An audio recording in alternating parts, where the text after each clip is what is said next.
Chonde chonde kwako wewe kijana, lakini pia mtumiaji wa mitandao ya kijamii, kwa kutoa taarifa za mtu binafsi kama huna nazo uhakika juu yake, kwani siku hizi imekuwa ni kama tabia iliyozoeleka kwa watu mbalimbali watumiaji wa mitandao kutoa taarifa za mtu binafsi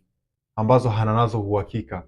kwa nia tu ya kuongeza followers, subscribers, lakini pia jina lake liende mbali zaidi ama kimataifa zaidi. Kwa lugha nyepesi tunasema ende viral. Sasa taarifa unapotoa za mtu binafsi ukamchafulia jina ama sifa katika jamii husika anayotokea, na ule mtu akawa hajaridhika na matokeo ya taarifa uliyoitoa, akakuchukulia hatua na kupeleka mahakamani, mwisho wa siku utajikuta kama zile taarifa zilikuwa zina ukweli ndani yake, utatozwa faini, ama ule mtu akawa hajaridhia taarifa zake binafsi ziweke katika jamii ama katika public, kwa moja kwa moja utakuta unaingia katika hatihati ya kutozwa faini kubwa sana. Mfano mdogo tulishuhudia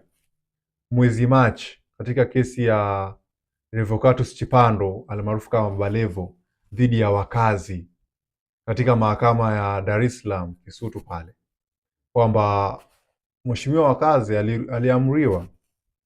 alipe zaidi ya milioni 100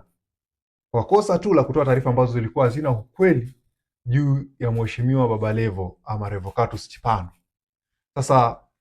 kuepuka hizi hali, wewe kama Mtanzania lakini pia mtumiaji wa mitandao, mwisho wa siku uje kutia huruma huku kwa jamii kwamba wakuonewe huruma, lakini pia wakuombee msamaha kwa kosa ambalo umelifanya mwenyewe,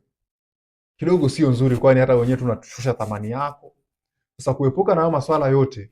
tujitahidi sana tunapotoa taarifa fulani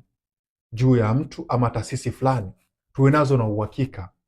kwani ni muhimu sana kwa afya ya akili, lakini pia afya ya sheria. Kwa kuzidi kujifunza na kupata somo zaidi juu ya masuala mbalimbali ya kisheria, usahau kulike, comment pamoja na kusubscribe